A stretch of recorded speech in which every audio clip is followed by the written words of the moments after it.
Assalamualaikum warahmatullahi wabarakatuh. Saya Wilis Farlia dari Unit 2 Pendidikan Geografi.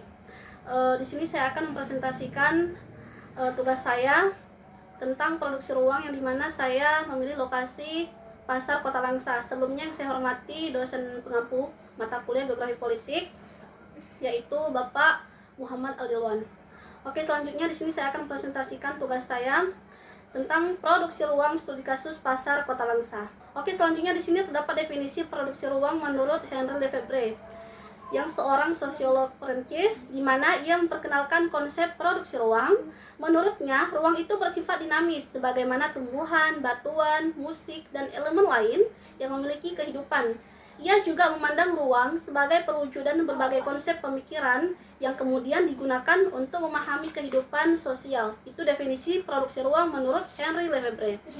Oke, setelah kita mengetahui apa itu definisi produksi ruang menurut Lefebvre, di sini juga terdapat 3 aspek produksi ruang menurut Lefebvre. Yang pertama ada ruang yang dipersepsikan, kemudian yang kedua ada ruang yang dikonsepsikan, kemudian yang ketiga ada ruang yang dihayati. Di sini sebelum saya membahas tentang studi kasus di Pasar Kota Langsa, sebelumnya saya akan mengangkat sebuah contoh kasus dari sebuah artikel yang berjudul Studi Placemaking Kampung Kota Tubagus Ismail Bawah, yang kemudian dikaitkan dengan 3 aspek produksi ruang menurut Henri Lefebvre. Oke, yang pertama adalah ruang yang dipersepsikan.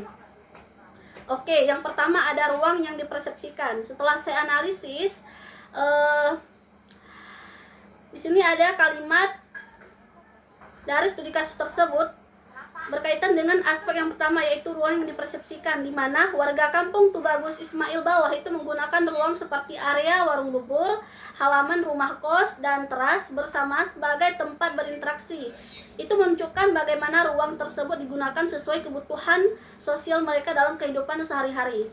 Kemudian yang kedua ada ruang yang dikonsepsikan, yang dimana contoh kasusnya itu terdapat pada kalimat yang dimana pemerintah atau perencana kota dapat melihat ruang interaksi sosial ini sebagai model dalam perencanaan ruang publik yang lebih inklusif bagi kampung kota, menjadikannya sebagai bagian dari kebijakan tata ruang kota yang lebih manusiawi.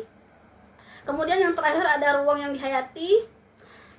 Contoh studi kasus dari kasus tersebut, yang dimana kalimatnya yaitu ruang interaksi seperti jalan yang bergambar permainan, sunda-menda atau tiang listrik sebagai alat kentongan, tidak hanya menjadi tempat berkumpul, tetapi juga memiliki makna simbolik sebagai bagian dari budaya lokal dan identitas komunitas yang diwariskan dari generasi ke generasi. Jadi bedanya ruang yang dipersepsikan dengan ruang yang dihayati. Kalau ruang yang dipersepsikan itu bagaimana ruang tersebut berfungsi memang sesuai kenyataannya. Sedangkan ruang yang dihayati itu bagaimana ruang tersebut memiliki makna.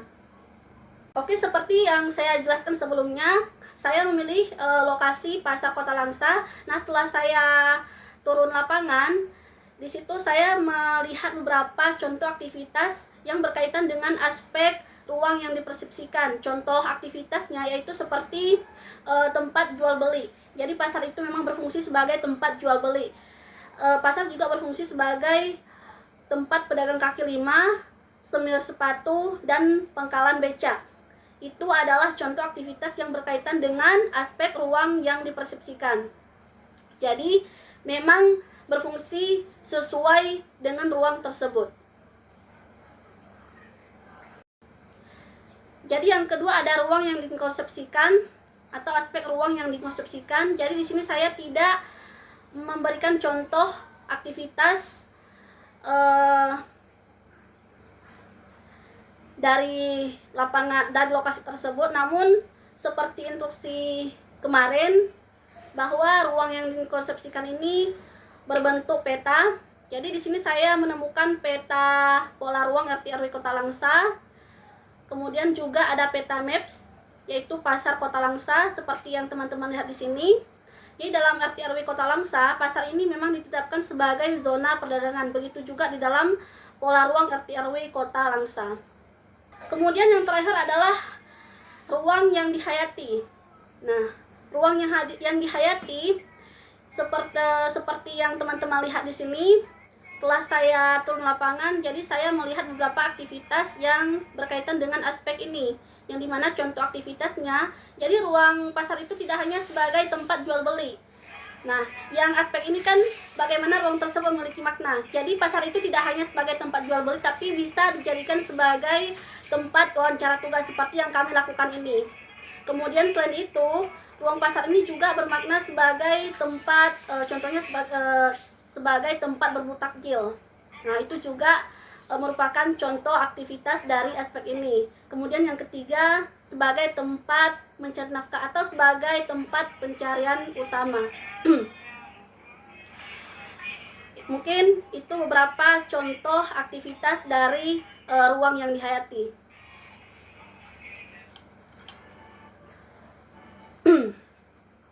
Baik, mungkin itu penjelasan dari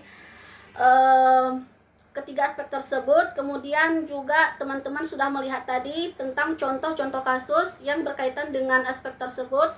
Jadi dapat saya simpulkan bahwa pasar Kota Langsa ini juga merupakan ruang dinamis yang berkembang melalui interaksi sosial, ekonomi, dan kebijakan.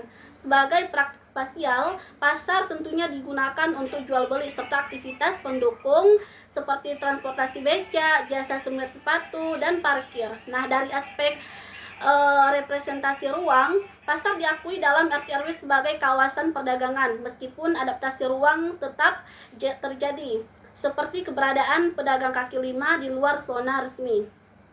Selanjutnya, selain itu, pasar juga memiliki makna sosial dan budaya, berfungsi sebagai tempat berkumpul, berburu takjil, dan interaksi komunitas. Untuk optimalisasi, diperlukan penataan yang mempertimbangkan kebutuhan masyarakat tanpa menghilangkan fungsi ekonomi dan sosialnya. Nah, hal ini menunjukkan bahwa ruang pasar terus diproduksi melalui kebijakan, praktik sosial, dan makna yang diberikan masyarakat. Mungkin itu saja yang dapat saya jelaskan tentang tugas saya, yaitu tentang produksi ruang studi kasus pasar Kota Langsa.